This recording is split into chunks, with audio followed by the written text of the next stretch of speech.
All right. Well, hello there, everyone. How you all doing today? It's Mazske Finance. It is Sunday, February the 13th, year 2022. And I've had a string of great guests so far, and I have another great guest today you'll get to know a little bit about. So with me today, I have Rich. So Rich, go ahead and say hi to everyone.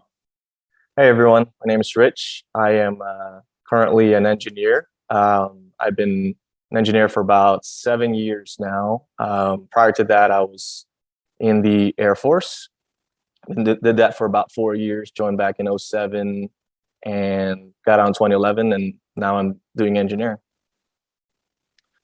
Okay. So when you were in the Air Force, then since you did 4 years, my assumption is you were probably enlisted. Is that correct?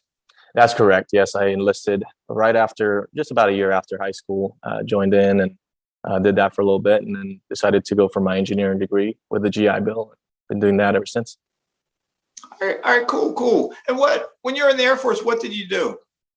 I was actually in this weird career field. I came in sort of open general, so they just kind of gave me the first job that popped up. It was called services, and what that career field was, it was in four different things. You're doing either food service, fitness, lodging, or mortuary services. And yep, I did that for a little bit, and then decided to go to engineering right after that. So, Okay. Yeah, that's interesting because I was in the Navy and Mhm. I went to what they call a C school. I was an electronics technician, but I went to a C school on an Air Force base out in Denver, Colorado for a couple of Mhm. months. Yep. That Air Force base is now closed down. It's called Lowry Air Force Base. Okay. And then I went to the country of Panama and worked at a Navy detachment on an Air Force base, which was All right. called Howard Air Force Base. So I worked around a lot of Air Force folks then, but mainly ones that were in the technical field, I guess, whatever the equivalent of me being a Navy ET, whatever that was called in the Air Force. Okay. Okay. Cool. So, all right, cool. All right, so you went to college, got your engineering degree, you used the GI Bill to pay for it, Mhm. and what came after college then? Right after college, I essentially just wanted to my first, get my foot in the door in an engineering firm. And luckily for me, there was a company that was kind of like right in my wheelhouse, the GE Transportation. So GE, General Electric, they have several sectors of industries that they work on. You're familiar with appliances. They also work on aviation, healthcare, etc. And I fell under the transportation side of things. So they work on locomotives, and we have a plant out in North Las Vegas that I've been working at. I've been a contractor there for close to 7 years now. So yeah, I just did that right after college. It was my first engineering job. So yeah. Right. Okay. All right. That's interesting. Mhm. And so I guess one reason you're on my channel now is because you're an investor, and I know you Right. have some rental property, but was rental property your first investment, or did you start with something else first?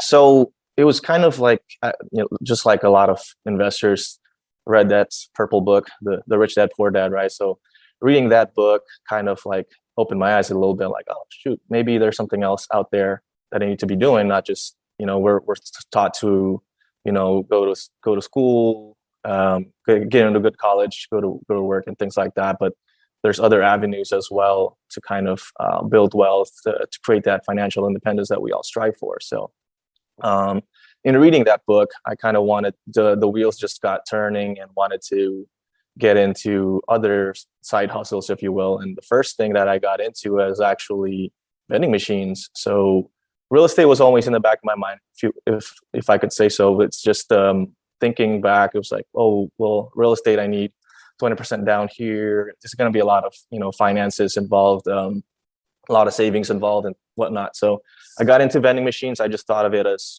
small scale real estate. You buy a vending machine for but brand new is 5,000. You can get it cheaper, all the way down to like maybe $500 to $1,000. Figured that's kind of like semi passive income. You put the machine in place with the whatever the company needs, whether that's first aid kits, or if you want candy vending machines or drink vending machines or what have you. You pretty much supply it, and every week you take the cash and recycle and repeat. So So I did that for a little bit. Yeah, go ahead. Yeah. All right. Yeah, that's interesting because I don't think I've ever said this on my channel, but I retired from being a cop back in 2018. Yeah. And took a part-time job at a YMCA. Mhm. But then I started buying some vending machines and had a small vending route. And I think I got up to, I think it was 10 machines altogether. You know, a Okay. combination of soda machines and snack machines. Nice. And one of my businesses I put it was a combo machine, had drinks and snacks in it, was actually in an oil change business where one of my tenants, whose name is Robbie, owns that business. And Robbie now, he was the first interview I did because Robbie has now bought my triplex that I used to have. Mm-hmm. And then when I got the idea, it's like, hey, I want to move to Florida. I was like, I need to sell this vending route. So I found a buyer for it. And I only did it for about a year, but it was fun. Got me into a lot of different local places. I met different people. I never made a whole lot of money, but it was just enjoyable to do it though.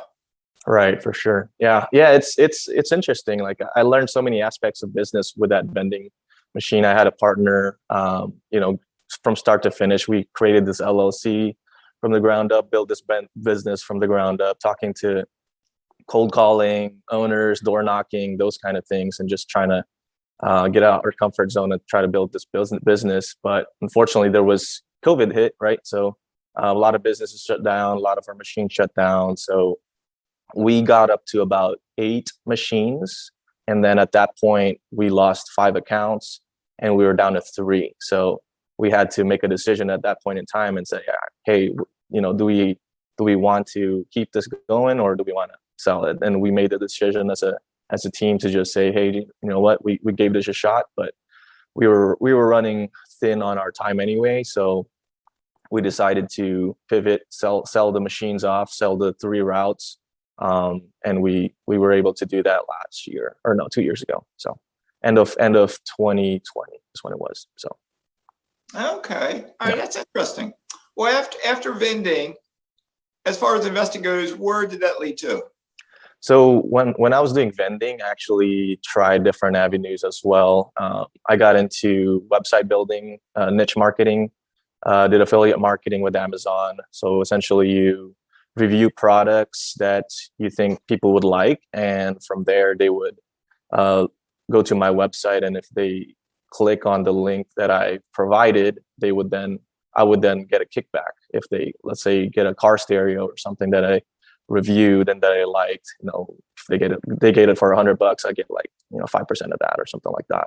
So I did that for a little bit. I also did Airbnbs in parallel as well. So when I first got into these side hustles, I got the shiny object really bad. So, I was looking for the next thing, like, oh, I want to do this, I want to do this, I want to do this. So, long story short, I realized real quickly, I'm cutting myself way too thin. I have a full-time job and 3 side hustles I'm working on. That's, I'm pretty much becoming a master at none, essentially. So after starting to offload these things, I just focused on the rental side. So I did have an Airbnb for a little bit.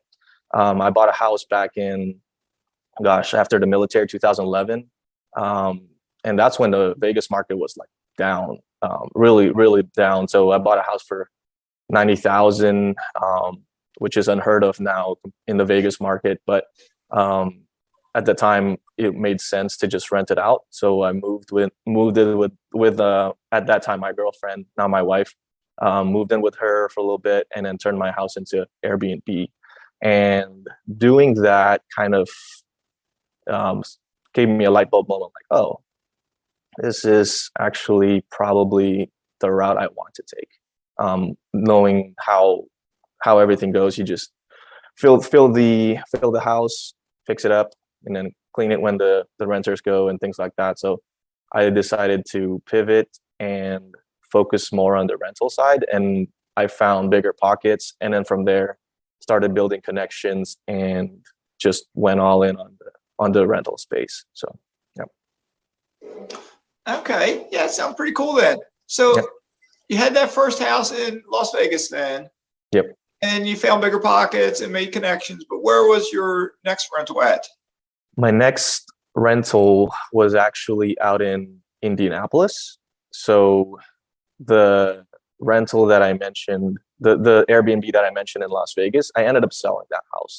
So I needed capital. So I thought the only, the knowledge that I had that at that point in time was saying, all right, if I need capital, I need to sell this house, which I had about 160K of equity at the time. So decided to sell the house and then use that capital to start buying rentals. And I bought my first house in Indianapolis from another out-of-state investor.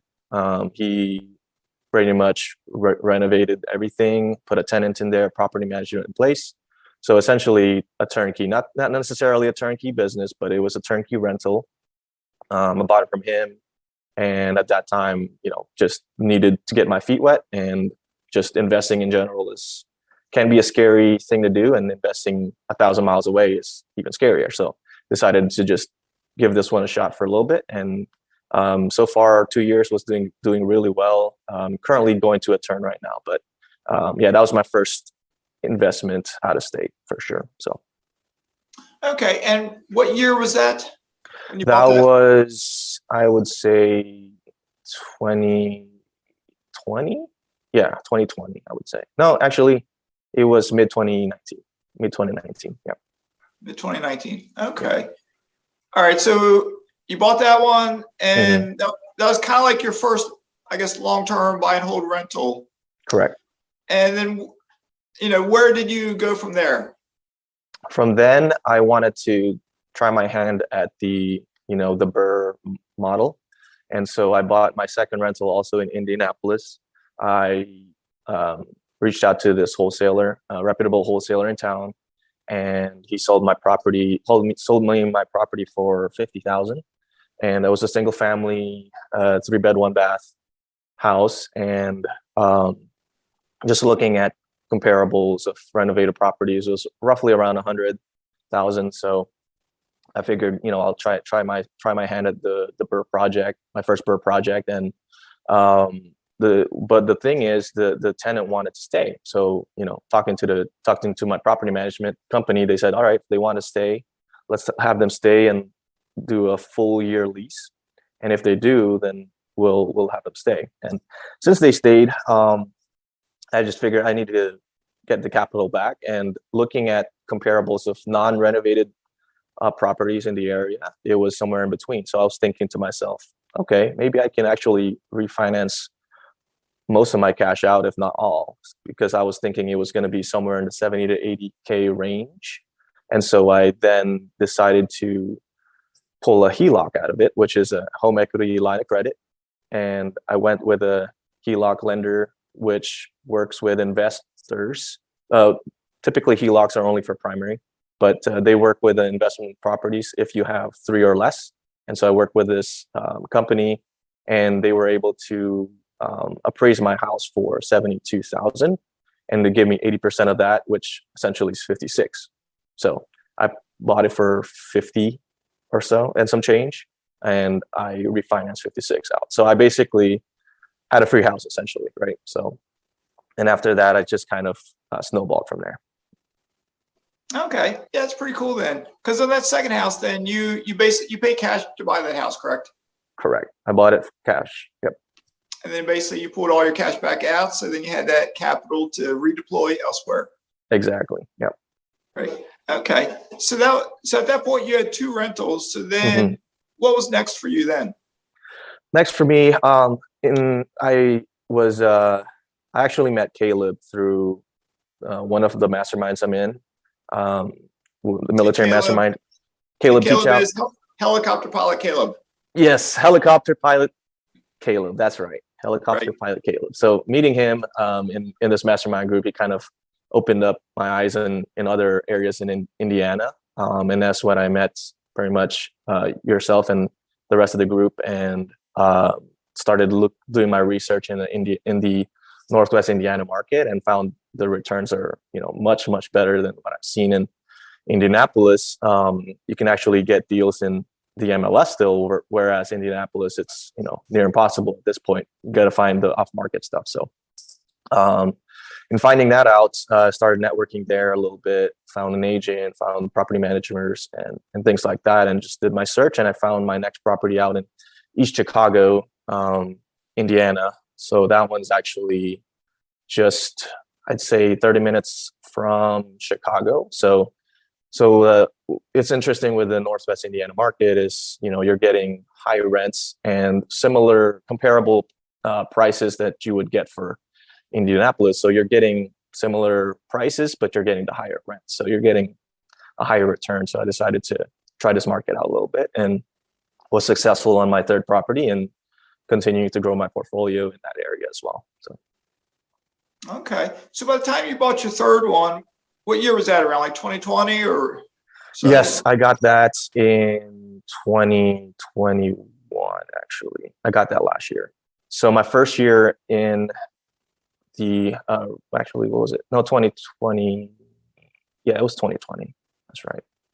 Yeah, it was 2020. Okay. And that was your third property. So if you want to bring us up to date to where you are right now, like with how many rental units you have currently. I have currently 5 rentals, all single family. And I have another property, a duplex, on contract that I close on the end of this month, if everything goes well with appraisals and inspections and things like that. So, yeah. Okay. That sounds good then. So you have those first 2 properties were in the Indianapolis area, and the next 5 are all in Northwest Indiana? Correct. Yep. And I actually have 3 in the Indianapolis area, and then I have the rest in the Northwest Indiana market. And I got my years mixed up. It's actually 2021, and then the first year investing was 2020. So just move everything over. I just kind of got the years mixed up. I just realized it's 2022 looking at my calendar. So. Right. Yeah. So you're looking at what, basically 2 years or so of investing in real estate? Yep. 2 years and some change. Yep. And by the end of the month, you'll have a total of 7 units, 5 single family homes and 1 duplex. Correct. Yes. Okay. So you're doing pretty good then. Because then when I had 2 years of real estate investing under my belt, I finished up my second year with 6 rental units. Nice. And the third year is when I went kind of crazy in a way and bought 14 rentals. Nice. I think that's how it worked out. Okay. The longer you stay in it, you start getting your years confused a little bit. And, yeah. So, and the confidence level just increases further and further. I know it took me, for my first rental, it took me like 4 months before I pulled the trigger. I was just, just having all the analysis paralysis, as they call it, right? So I had that for a good while before I ended up pulling the trigger. Now it's like, I can't wait to get started on my next one and next one. Right now, I'm actually on the pause. I hit the pause button just because I want to get my next one before I even close on this next one. And, I have to hit the pause button for a second just to get more units filled and whatnot. So before I do, but. Right. I got you. Yep. I understand completely. And on that duplex, then, are both units currently occupied, or are they unoccupied, or does it need a rehab, or how is it? Duplex, there's one tenant. So it's actually a duplex, and it has a separate garage. So the garage is rented out by a non-occupant.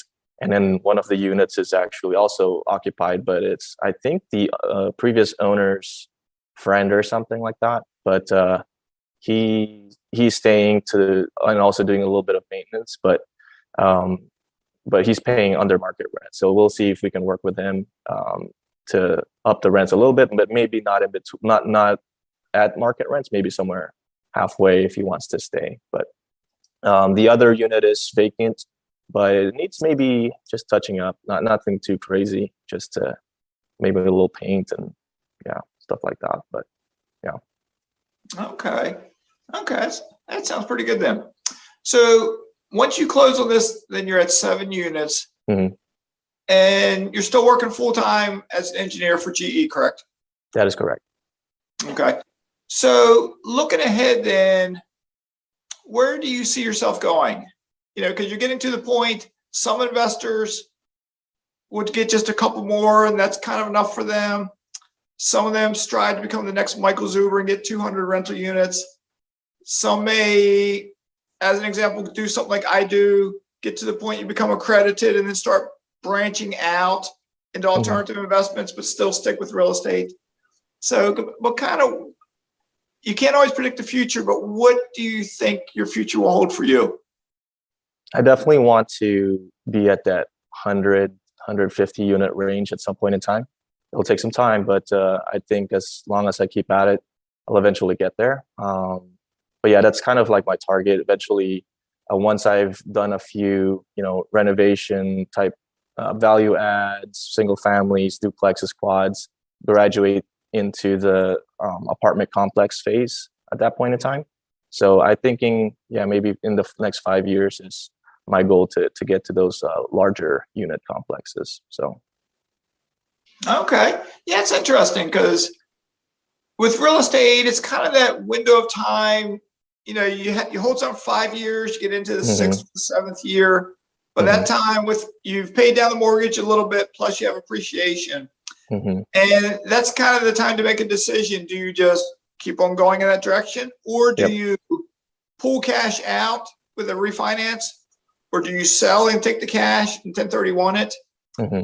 Or there's one individual, I haven't had him on my channel yet.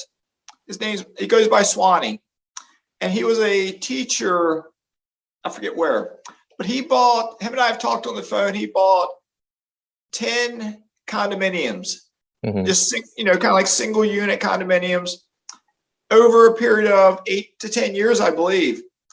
And then he came to the decision that he was going to sell each one and basically turn each condo into an apartment building, however many units it was. And he went from I think it was 10 condos to somewhere around 80 to 100 units like that, in a period of months. And I believe, it's been a while since I've talked to him, but I believe he retired from teaching, basically left employment because he didn't need it. And he's just a full-time real estate investor now. So, and just think about it, if that's the route you want to go, you have single family homes, you have a duplex, maybe you'll pick up a couple more houses. But at some point, if you want to kind of do the same thing, you'll be primed for it, just to pull cash out and go bigger. Right, for sure. And I'm also trying to do other things as well to get me there faster. I'm trying my hand at building capital, another, niches in real estate, wholesaling, and flipping those avenues. So that's kind of like a small side goal of mine this year, as well as picking up more rentals. So, my rental goal is to get to 12 units by the end of the year. So I'm already at close to 7 after this next one closes. So another 5 more this year. And then once I meet that goal, get bigger and bigger goals the following years, and keep stacking and stacking. But in order to do that, I would need to build more capital, and I'm using the flipping and the wholesaling business to continue creating that funnel for me to eventually funnel into the rentals. So. Okay. That's interesting because you'll get to 7 by the end of the month. You said you want to get to, is it 13 by the end of the year? Yeah, 12, 13, somewhere around there. Yeah. Okay. Yeah, it's interesting because we're in February now, and I think I told you when we were chatting that I'm working on buying 2 houses. That'll be my first 2 properties in 2022. Yep. And I kind of have a loose goal of getting perhaps 13 properties in 2022 myself. Nice. So, but we'll see. So, yeah.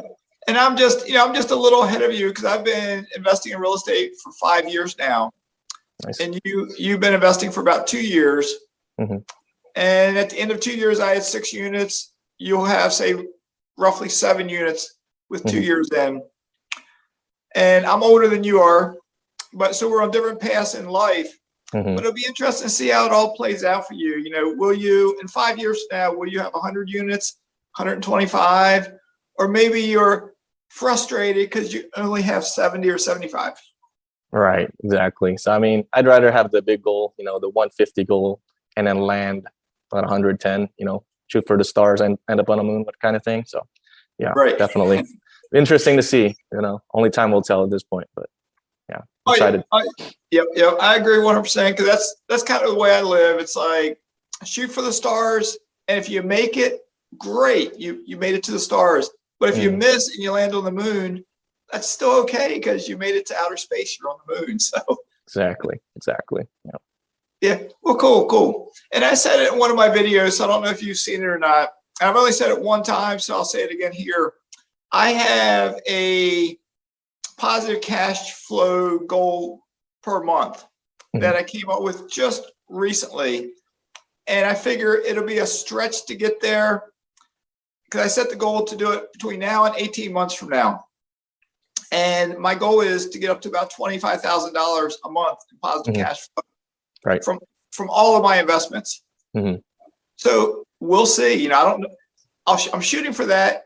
It's like I told my wife, if we miss it and we end up with 21,000 a month, that's still pretty good. We'll be happy. Right. Exactly. So, yeah. It's exciting. It is. Yeah. And that's the thing, you know, we're in the same mastermind group. Yep. So we all can learn from each other because you may do something that I want to do, you know, so I may copy you and do the same, or I may do something that you want to do, and we just all learn from each other. Absolutely. Yeah.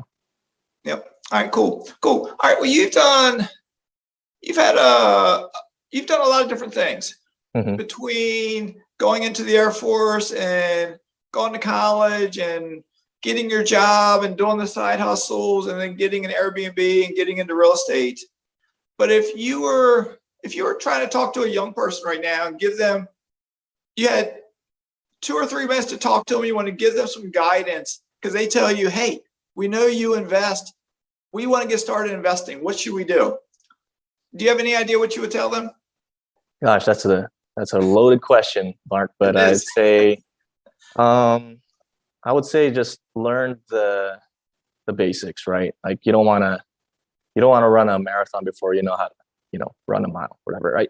So you want to make sure that they know the basic fundamentals of how investing works and learning how to control their finances and whatnot. So just having that mindset of living beneath your means, the difference between an investor, a business owner, et cetera, you know, the 4 quadrants that Kiyosaki talks about, those kind of things, and reading a lot of different finance books and figuring out what you want to do, whether that's real estate and stocks, you know, et cetera, things like that. Figure out what works for you, and pretty much go from there. Just getting educated and learning the basic fundamentals is what I would suggest. So, all right, yeah, that sounds good then. All right, cool. All right, well, I think we'll wrap this up in just here in a minute or two, but I'll give you the floor one last time. Is there any final thoughts you might have, or just anything at all? Yes, first and foremost, I would like to thank you, Mazske Channel, for having me on. It's been a pleasure. And for aspiring investors out there, I just want to let you know, like, if an average guy like myself can do it, I mean, anyone can. You just gotta put the time, put the work in, and just keep grinding. You can do it. And I know it's very scary at times to think about investing, especially if you're doing it from hundreds of miles away. But it's doable. You just got to do it and take action. So, all right, sounds good. Well, thank you. That's the goal of this channel, is just try to help people out. And you know, because you said you're an average guy, I'm an average guy. We were both enlisted in the military. We both went to college. I majored in business. You majored in engineering. Right. I then became a cop. You work for GE. But you know, if you can do it, if I can do it, everyone I've interviewed so far, if they all can do it, so can whoever is watching this video. They can do it as well. Absolutely. So, all right, cool. All right, well, we'll wrap this up. All right, so audience, thank you for watching once again. Stay tuned as always, because there'll be more talks coming down the road. So for Rich and myself, Mazske Finance will be signing out.